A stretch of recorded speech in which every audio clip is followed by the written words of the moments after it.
Hello बच्चों, मैं हूं हर्षित, आपका अपना हिंदी भाषा का अध्यापक संत माइकल इंटरनेशनल स्कूल के ऑनलाइन क्लासेज में आप सभी प्यारे बच्चों का स्वागत करता हूं।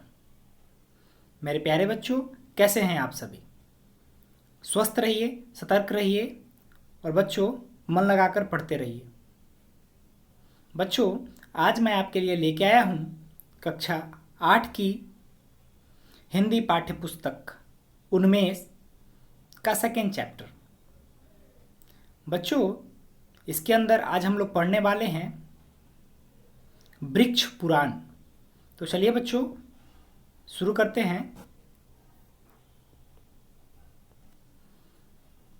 बच्चों, ये है आपका सेकेंड चैप्टर वृक्ष पुराण। बच्चों, चलिए देखते हैं इस चैप्टर में हम लोग क्या क्या जानेंगे। बच्चों, हम लोग इस चैप्टर में पौराणिक कथाओं में वृक्षों का मानव जीवन पर प्रभाव और उसका महत्व को जानेंगे। इसमें पर्यावरण संरक्षण और वृक्षों के प्रति संवेदना को समझ पाएंगे। बच्चों, इस चैप्टर को शुरू करने से पहले आपको मैं एक वर्क देना चाहूँगा।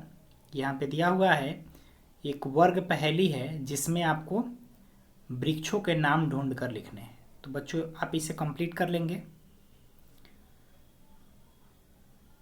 और इसका पिक भेजेंगे मुझे। चलते हैं बच्चों नेक्स्ट पेज पे।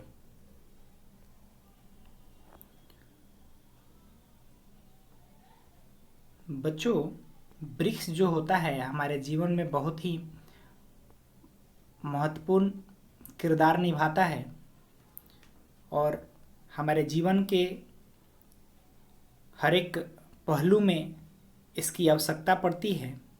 तो ऐसे ही कुछ वृक्ष हैं और उनके इम्पोर्टेंस को हम लोग आज समझेंगे। तो बच्चों, वृक्ष हमारे पर्यावरण का अत्यंत महत्वपूर्ण हिस्सा है। फिर भी मानव जाति ने सबसे अधिकतर अत्याचार वृक्षों पर ही किया है। प्रगति और विकास के बहाने से मनुष्य ने जितना बेदर्दी से वनों का विनाश किया है, उतना ही उद्विग्नता से आज पश्चाताप भी कर रहा है। तो ऐसा है बच्चों, आपको तो पता ही है कि कैसे हमारे पृथ्वी पे बच्चों पेड़ काटे जाते हैं। पेड़ काट काट कर बड़े बड़े बांध बनाए जाते हैं और इससे जो प्रदूषण फैला है हमारे वातावरण में, तो आज मनुष्य जो है पश्चाताप भी कर रहे हैं।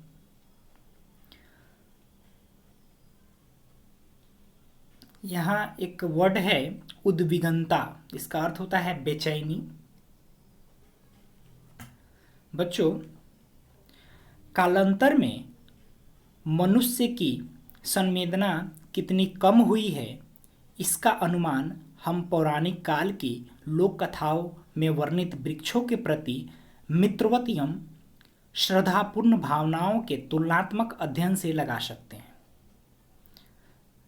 ऐसा है बच्चों, जैसे जैसे समय बीता तो हम लोग को वृक्षों से लगाव कम होता गया, लेकिन यहाँ हम लोग पुरानी जो कथाएं हैं, प्रचलित कथाएं हैं, उसमें जो वर्णित वृक्षों के बारे में जो जानकारियां हैं, उससे हम इसको जान सकेंगे।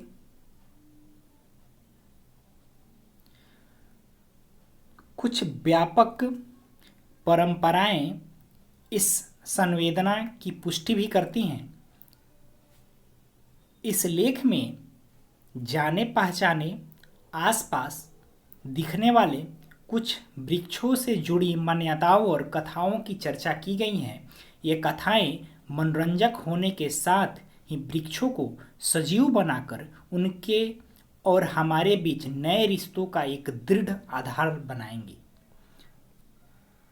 तो क्लियर हो गया होगा बच्चों। अब बच्चों तो चलिए हम वृक्षों को जानते हैं। तो सबसे पहले बच्चों हम लोग जिस वृक्ष को जानेंगे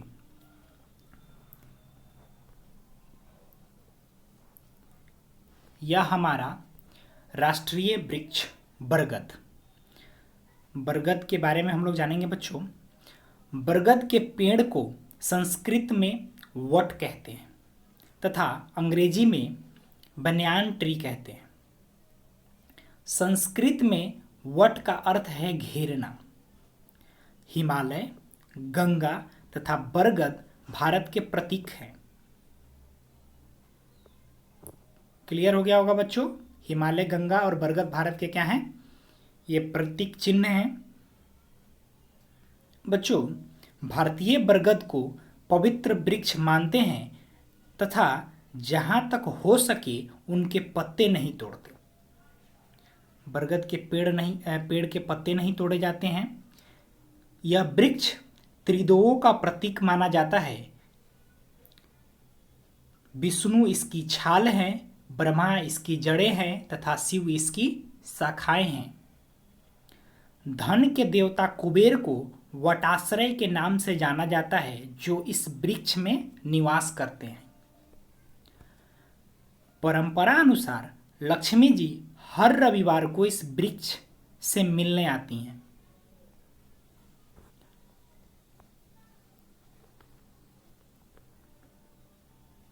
बच्चों पुराणों में वर्णित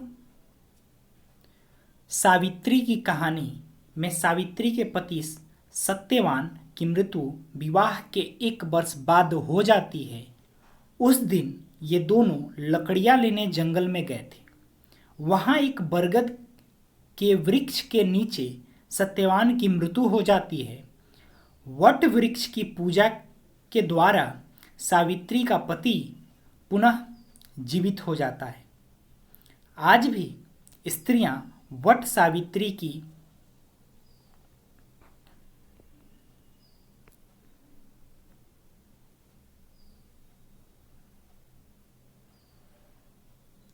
पूजा करती हैं। तो क्या समझे बच्चों कि यहाँ पे ये आपको सत्यवान की कहानी पता चली होगी। बरगद एक सदाबहार पेड़ है जो सदा हरे पत्तों से भरा रहता है। इसकी जड़ें पेड़ की शाखाओं से झूलती हुई धरती तक आती है, फिर धीरे धीरे तने का रूप ले लेती है। बरगद के पेड़ से अनेक पेड़ बनते हैं। बरगद के एक पेड़ से अनेक पेड़ बन जाते हैं और वह फैलता जाता है। तो बच्चों नेक्स्ट पेज पे चलते हैं, पेज नंबर 20 पे।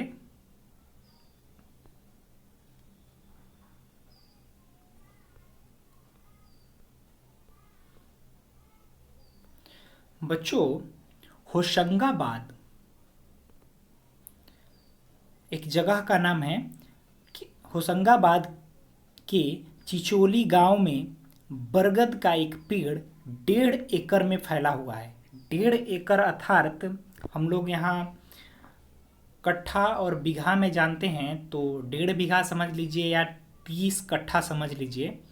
बेंगलुरु के चुनचुलाकुप में एक पेड़ 500 वर्ष पुराना है और 3 एकड़ में फैला है। कोलकाता के वनस्पति उद्यान के वट वृक्ष के तने का दायरा 51 फीट है। उसकी 1000 से अधिक डालियां हैं। सतारा में एक पेड़ है जिसे सन 1882 ईस्वी में नापा गया था, तब उसकी परिधि 483 मीटर थी। अनुमान लगाएं कि अब वह कितनी होगी। बच्चों तो ये आपको पता चला कि वट वृक्ष जो होते हैं कितने बड़े बड़े होते हैं और कितने वर्षों तक जीवित रहते हैं, कितने पुराने पुराने हैं। ये सब आपको क्लियर हो गया होगा। और इससे रिलेटेड एक कथा भी आपको पता चली। अब जानते हैं बच्चों कि फलों का राजा आम के बारे में। अब हम जानेंगे आम पेड़ के बारे में। तो आम को बच्चों संस्कृत में आम्र तथा अंग्रेजी में मैंगो कहते हैं। यह वृक्ष भारत में 1000 वर्षों से पाया जाता है। ऐसा विश्वास है कि यह वृक्ष मनोकामनाओं को पूरा करता है तथा प्रेम और भक्ति का प्रतीक है। आम का वृक्ष किस चीज का प्रतीक है बच्चों? तो प्रेम और भक्ति का प्रतीक है। यह भी माना जाता है कि इस पेड़ को राम भक्त हनुमान श्रीलंका से ले आए थे। जब वे सीता को ढूंढते हुए लंका गए तब वे एक आम के पेड़ पर विश्राम करने लगे। जब उन्होंने आम के फल को चखा तो उन्हें वह बहुत स्वादिष्ट लगा। फल खाकर उसकी गुठलियां उन्होंने समुद्र में फेंक दी। वह तैरती हुई हिंदुस्तान के तट पर पहुंच गई और वहां उनसे नए आम के पेड़ों का जन्म हुआ।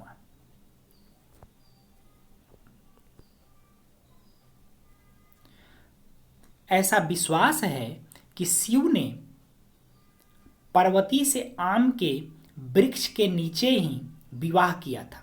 इसलिए विवाह मंडप आज भी आम के पत्तों से सजाए जाते हैं। गांवों में यह भी विश्वास है कि जब किसी शिशु का जन्म होता है तो आम के वृक्ष के नए पत्ते अंकुरित होते हैं। आम के वृक्ष में बच्चों नए पत्ते आते हैं। इसलिए उन घरों के द्वार पर आम के पत्तों की बंधनवार बांधी जाती है। मतलब जो रस्सी के साथ उसको ना चारों तरफ से घेरते हैं, जिनमें किसी बच्चे का जन्म होता है। बच्चों एक और मान्यता है, उत्तर प्रदेश में फल न देने वाले पेड़ों को मनाने, नेक्स्ट पेज पे चलते हैं।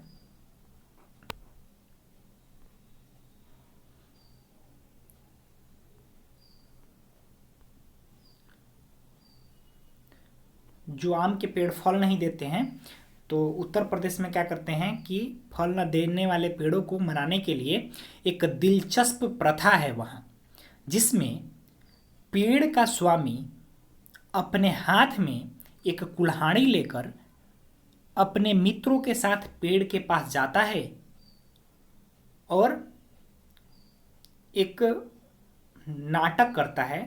यह क्या तमाशा है? वह पेड़ को धमकाता है, अब तक एक भी फल नहीं दिया? तुम मुझे क्या मूर्ख समझते हो? मैं तुम्हें दिखाऊंगा कि मूर्ख कौन है। यह कहते हुए वह उस पर कुल्हाड़ी से दिखावटी वार करता है। जैसे ही वह पेड़ पर चोट मारता है, उसके साथी उसको रोकते हैं। अरे तुम इतने निष्ठुर मत बनो। बच्चों निष्ठुर यानी क्रूर, यहाँ होगा क्रूर। बच्चों तो उसके दोस्त क्या कहते हैं कि तुम इतने क्रूर मत बनो, इस बेचारे पेड़ को माफ कर दो, आगे से यह ऐसा नहीं करेगा। पेड़ का मालिक चिल्लाता है, तुम लोगे गारंटी? लोगे इस पेड़ की? हाँ हाँ। वे बोलते हैं, मुझे भरोसा नहीं है। और एक बार फिर से पेड़ पर दिखावटी वार करता है। तब उसके साथी उसके व पेड़ के बीच खड़े हो जाते हैं और विनती करते हैं कि पेड़ को माफ कर दिया जाए। काफी मिन्नतों के बाद मालिक मान जाता है। तब मित्र पेड़ से कहते हैं, पेड़ भैया इस बार तो तुमको बचा लिया, वरना वह तुमको काट डालता। अब अगले साल खूब फल देना, वरना हम लोग तुम्हारी मदद नहीं कर पाएंगे। कहा जाता है कि यह उपाय कभी निष्फल नहीं होता। तो बच्चों,